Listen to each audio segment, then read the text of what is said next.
channel of Trick Attack with a dose of education, the podcast where we learn anything about the world of optical fiber infrastructure. I am your host, Nicole, and today we will have an exciting episode because we will be exploring the fascinating world or topics of ADSS installation methods and the deployment of optical fiber infrastructure in the Lumatic land. This episode will be the reunion of my colleagues from my previous job as an installer. These people are close friends, especially in my heart, my past work, and they will join me today for this episode.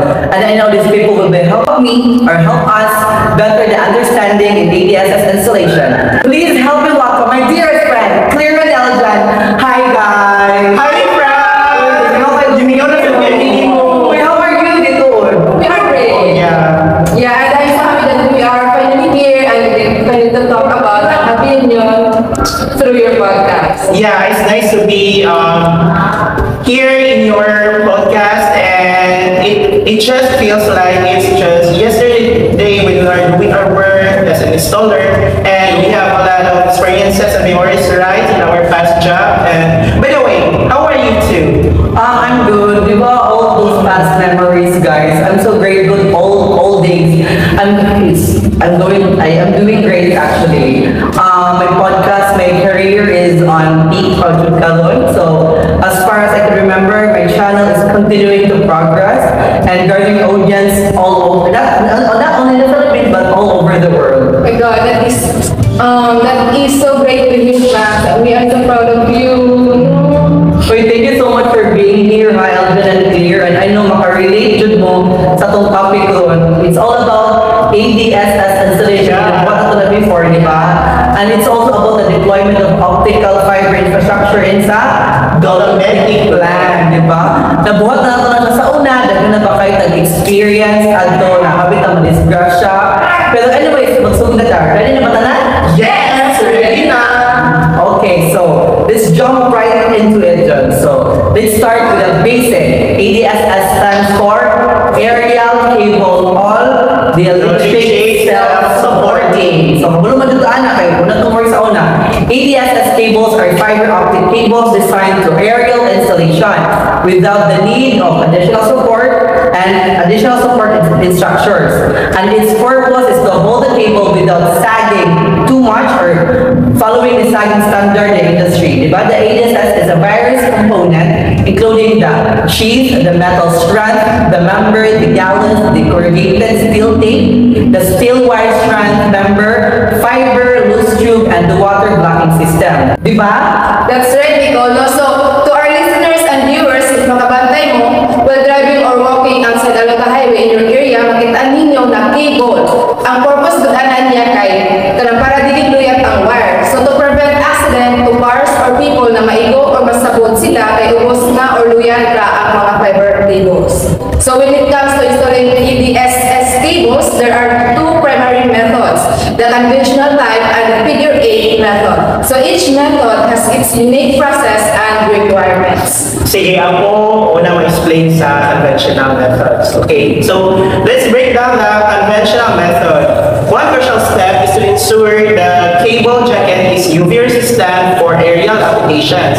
Then orientate the drum correctly and eliminate cables contact with the ground. And feed cable pulley boxes to every hole on the route. Then feed the pulley rope throughout the pulleys.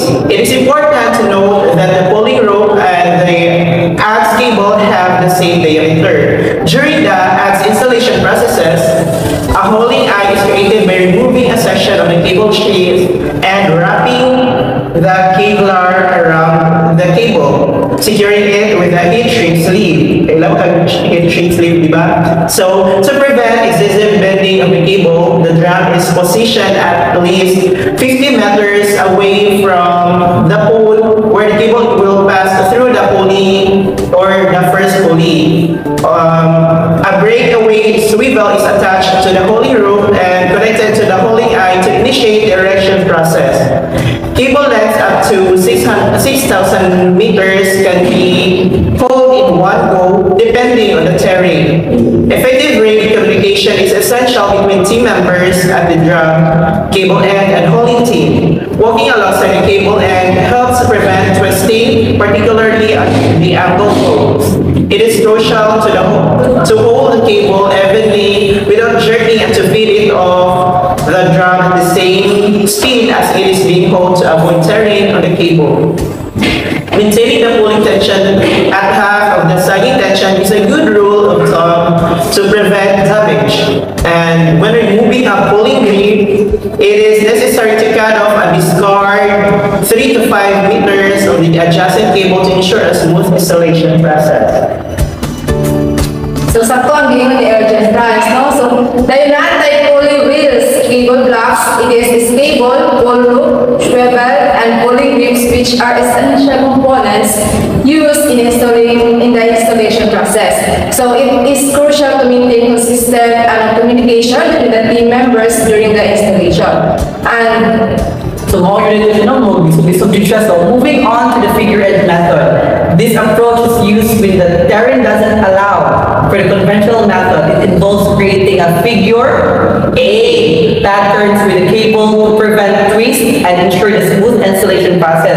Sakto ba ko, Claire? yes, Franz. Can you do the honor to explain the figure eight methods? With my pleasure, Franz. So, the figure eight method requires careful handling, especially when dealing with longer cables.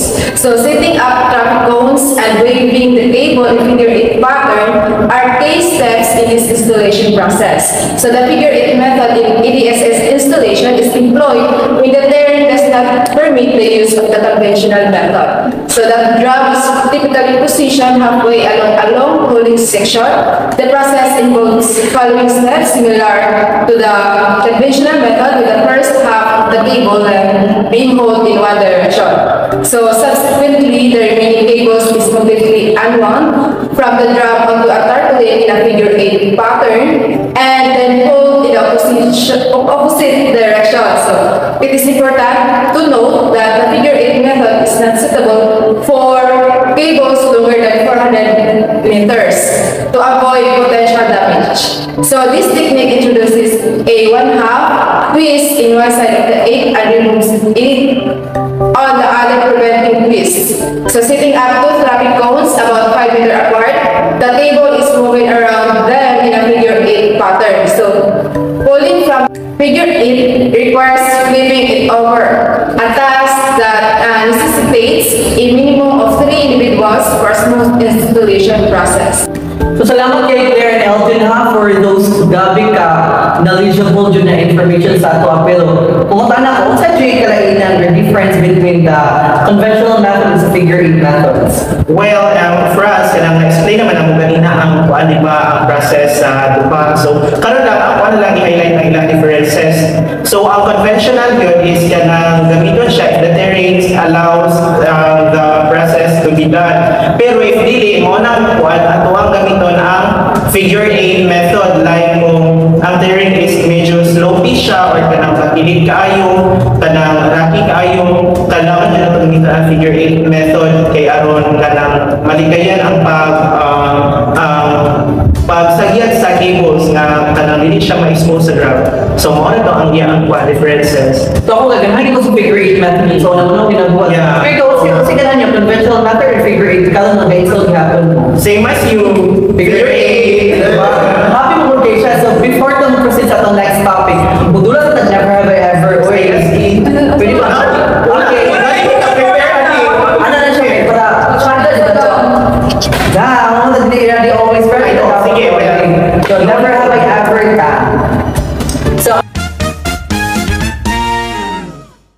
So I will throw a questions dayon. Never have I ever. If nakabuhat na mo, I have of course. If wala, I have never. So my first question is, never have I ever nangawat o mga materials because ng kumpanya before. Uy, kuya. I have never. Kasi mga glass, mga nails, wala. Kasi mga fiber ka, wala. Dili, Ako before, pinapasodi. Magwala. Masabot na. Hindi na ako ba yun ng mga tables, di ba? Pero Next question. sa una. Kasi nga deeper. Sige, second question.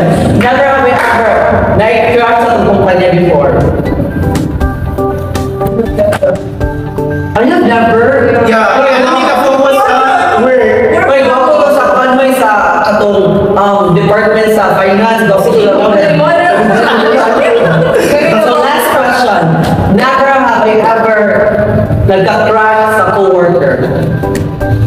I have never been I have. Yeah, pero dili ko usaba. Okay, next question na. Next question. So next question, hindi pa rin last question, hindi pa rin question. So second to the last question, never have I ever, kasi di pa mag-deployment, di pa mag-install na ito. Never have I ever nalibang or nanghihis sa isang gilid-gilid lang. Ay, Dili. Kung sa Dublin, France. Kung nalihi, normal na, pero ang nalibang, yes. Yeah, dili ma jud mo malikayan ang call of nature. Never to before. Never to. So last but not the least, ang question.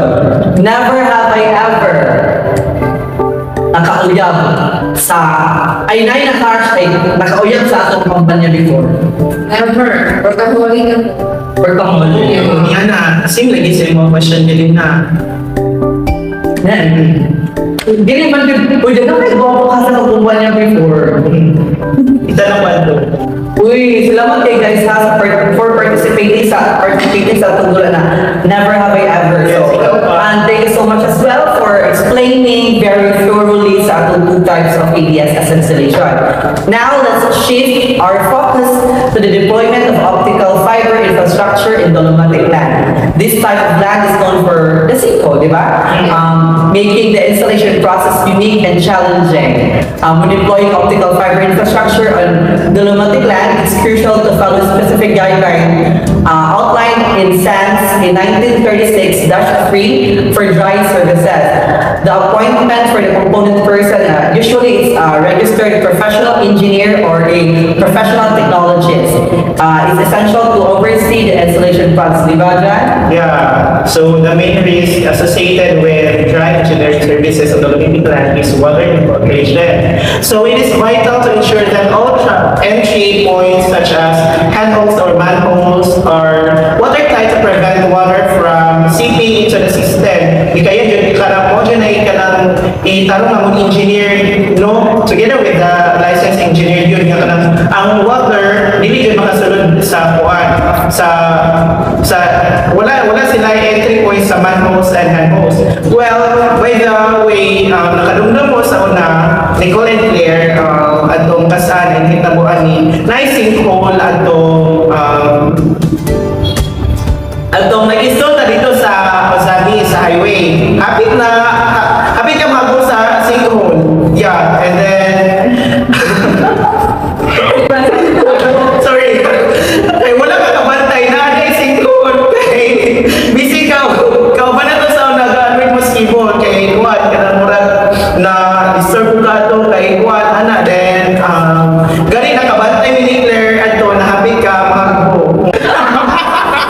So, mukha kayo na tangan pero even tangan ko mga tao pero if na discussion ito kung paano na pinapawala o wala tayo ng podcast, diba?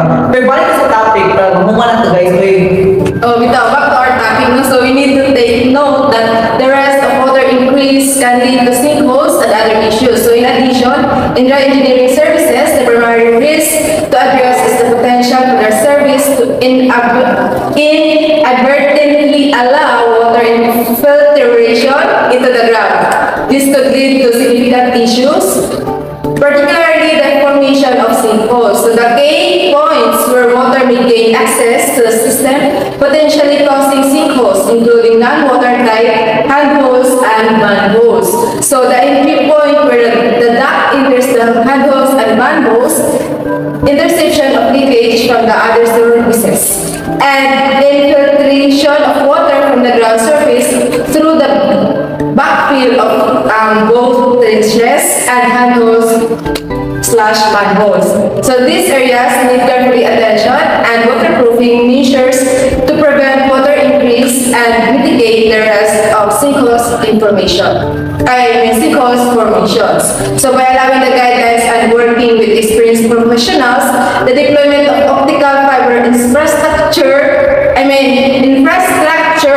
on the Dolomitic land can be carried out safely and safely. So well, everyone, let's wrap up the discussion on ADSS installation methods and the deployment of optical fiber infrastructure on Dolomitic land. A big thanks to you, my friend Eljan and Claire, and to share your knowledge and expertise with us today. So, salamat kayo while doing my podcast. Salamat kayo guys for doing this with me sa akong podcast. You helped me sa akong content today and we'll be able to reminisce those old days, di ba? And it was also a pleasure being here. Thanks for having us, for your platform. It's a good influence to our audience to learn more about technology, specifically about fiber optic technology. It's good to know you are able to educate and use your knowledge and experiences to your listeners and viewers. Yes, 100%. I am happy na nakita ko ninyo balik na. Naligasan ko makashare sa akong hibawan at experience sa akong trabaho sa una as an installer. Oh guys, I feel emotional right now, di ba? Listening sa inyo ang guys na sobrang hapon mo, ako na ko aniga ng ang podcaster, di ba? I miss you guys for being my friend. I'm so thankful na friend yapon mo na ako until this moment. So, salamat kay ni-ali mo, ang big help kayo dito sa ako. Yun na hopefully soon. Wata kabalo sa mga kuha sa faith sa ato ang mga kuha sa mga sa kanang path na imo ang gitay. Daghan kay successful pod ana, no? Thank you kayo guys. Thank you Japan. So guys, and thank you to all our listeners for the tuning into the another episode of Gigatech with a dose of education. Stay tuned for more exciting topics in the world of optical fiber infrastructure. Until next time, stay connected and keep exploring the fascinating world of fiber optics. I am Nicole and mabuhay!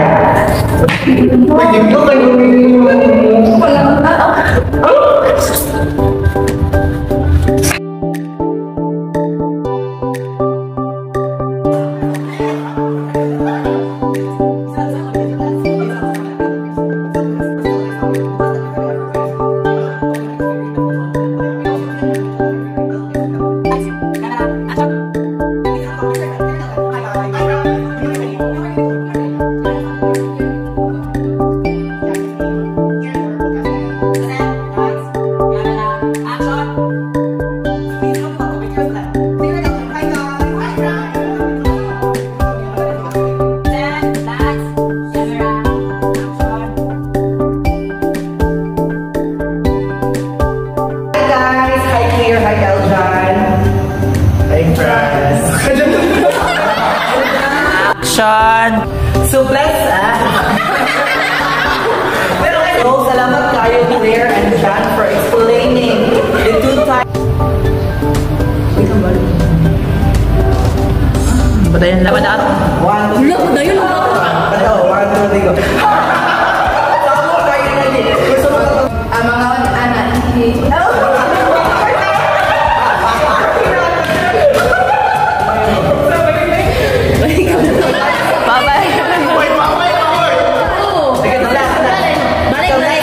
Ibalik ang bulak!